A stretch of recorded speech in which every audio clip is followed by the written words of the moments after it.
Er was eens een heel mooi klein slootje. Dat slootje heette de Oude Meer. We stonden hier op het veld en dat willen wij ombouwen tot een kunstveld. De gemeente hebben vregen om hier te komen. Het is een podiumverzoek, dus dat wil zeggen als de gemeente dat honoreert, dan komen ze hier. Wij wonen ze hier, omdat het om dit veld gaat. En de gearworking samen met korfbal en Dokkinga is denk ik uniek in de hele regio. Dat plan dat wordt presenteren op een hele unieke manier. De unieke manier is storytelling, zoals het heet. En dat wil zeggen dat we gaandeweg van plaat naar plaat iedereen meenemen in het verhaal wat hier achter school gaat.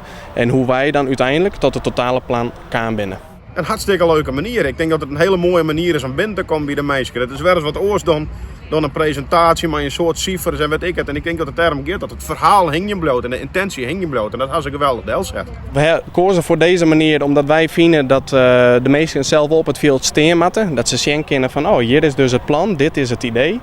We willen ze erbij beloeken bij de sport zelf, dus bij hockey en bij korfbal. Dus dat hebben we hier ook uitzet.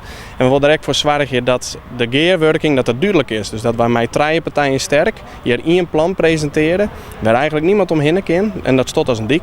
Dit biedt de kans om voor Dokkinga eindelijk weer op een mooi en goed veld boeten te sporten. Wij gaan na de verhuizing van het lyceum naar het plak waar we nu zitten aan een paar glaan bij wij ons boetensportveld kwijtrekken.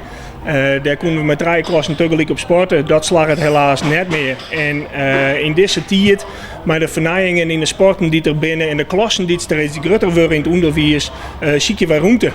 En zie je wij beweegruimte voor de baan. En wij willen graag een stap vooruit zetten de toekomst in. En daarom dragen wij dit plan als vaksectie LO een heel warm hart aan.